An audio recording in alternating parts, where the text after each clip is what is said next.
সাংবাদিকৰ দৃষ্টিৰে জুবিন গাৰ্গ আচলতে দাদাই বহুত কিতাপ ভাল পাইছিলে জুবিন গাৰ্গে আৰু সাংবাদিকৰ সৈতে তেখেতৰ এটা ভাল সম্পৰ্ক আছিলে আৰু সেই উদ্দেশ্যে আমাৰ অসমৰ যিসকল জ্যেষ্ঠ সাংবাদিক আছে গৰিষ্ঠ সংখ্যকৰ লগতে মই আলোচনা কৰিছিলোঁ যে দাদাক সন্মান জনাই আমি কিবা এটা কৰিব পাৰোঁ নেকি আৰু এখন গ্ৰন্থ এনেকৈ লিখি উলিয়াব পাৰি নেকি আমাৰ জ্যেষ্ঠসকলে কনিষ্ঠসকলে সকলোৱে সঁহাৰি জনালে আৰু সাংবাদিকৰ দৃষ্টিত কিনো আছিলে জুবিন গাৰ্গ সেই সন্দৰ্ভতে কনচেপ্ট লৈ পেলাই আমি কিতাপখন আগবাঢ়িছোঁ আৰু ইতিমধ্যে বহু লেখা আহিছে দিছে আমাৰ জ্যেষ্ঠসকলে অসমৰ বিভিন্ন প্ৰান্তত যিসকল আমাৰ শ্ৰদ্ধাৰ সাংবাদিক আছে যিসকলে প্ৰায় লিখি থাকে তেখেতসকলৰ যি লিখা জুবিন গাৰ্গক লৈ যি প্ৰবন্ধ আদি ৰচনা কৰিছে লিখিছে প্ৰকাশ পাইছে সেই প্ৰবন্ধবিলাক যাতে আমি কিতাপ আকাৰে চিৰযুগমীয়া কৰি ৰাখিবলৈ এইটো প্ৰচেষ্টা লোৱা হৈছে আৰু ফুল পেজত গোটেই কিতাপখন আমাৰ মাল্টি কালাৰ হ'ব আৰু এটা ন্যূনতম দাম কিতাপখনৰ মূল্য দিয়া হ'ব কাৰণ আমি এইটো কোনো ধৰণৰ কিতাপ বিক্ৰী কৰি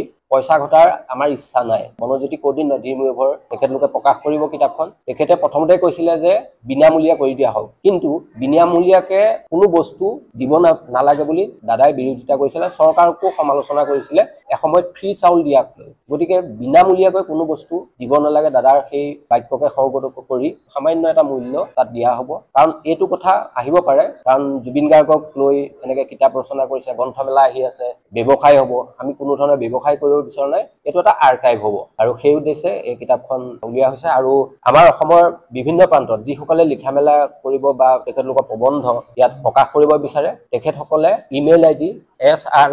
srimantas1@gmail.com এইটোত ইমেইল যোগে অথবা 8638105738 এই নাম্বাৰত হোৱাটছএপ যোগেও আপোনালোকে পঠিয়াব পাৰিব লেখা পঠিয়াব পাৰিব আৰু সম্পাদিত ৰূপত কৰা হ'ব অনুভৱটো সকলোৱে প্ৰকাশ কৰে কিন্তু অনুভৱ প্ৰকাশ নকৰি এটা বিষয়বস্তু লৈ প্ৰবন্ধসমূহ ৰচনা কৰে তেতিয়া প্ৰকাশ কৰিবলৈ সুবিধা হ'ব কাৰণ এটা পেজ এটা পেৰাগ্ৰাফ বহুত কষ্ট কৰি লেআউট কৰিবলগীয়া হ'ব পাৰে গতিকে সেইটো কাৰণে অনুৰোধ কৰিছোঁ যে আমাৰ এই উদ্দেশ্যত আপোনালোকে সঁহাৰি জনাব বুলি আমি আশা কৰিছোঁ আৰ্টিকুলবিলাক কাৰণ এইটো আমি পেজ মেকাৰত যেহেতু লেআউট কৰিব নোৱাৰোঁ ফটোশ্বপত লেআউট কৰিব লাগিব কাৰণ মাল্টি কালাৰ হ'ব গতিকে আমি 20 অক্টোবৰৰ ভিতৰত লেখাসমূহ দিবলৈ অনুৰোধ কৰিছোঁ আমি লেআউট কৰোঁতে বহুত দিন যাব কাৰণ নৱেম্বৰৰ 18 তাৰিখে দাদাৰ জুবিন গাৰ্গৰ জন্মদিনৰ দিনা আমি এই কিতাপখন উন্মোচন কৰিম বুলি কেৱল সাংবাদিকসকলৰ লেখাহে তাত প্ৰকাশ পাব আৰু তাৰ বাহিৰে বেলেগকে কিবা কৰিছে নাজানো কিন্তু আমাৰ অকল সাংবাদিকৰ দৃষ্টিত জুবিন গাৰ্গ কিছুমান কথা বহু ৰাইজে নাজানে যিসকল সাংবাদিকসকলে জানে বহু গোপন কথা থাকে বহুত আঁৰৰ কথা থাকি যায় গতিকে সেই কথাবিলাক ভালকৈ বিশ্লেষণ কৰিব পাৰিব সাংবাদিকসকলে গতিকে সেইটো কাৰণে এই সাংবাদিকৰ দৃষ্টিত জুবিন নামটো দিয়া হৈছে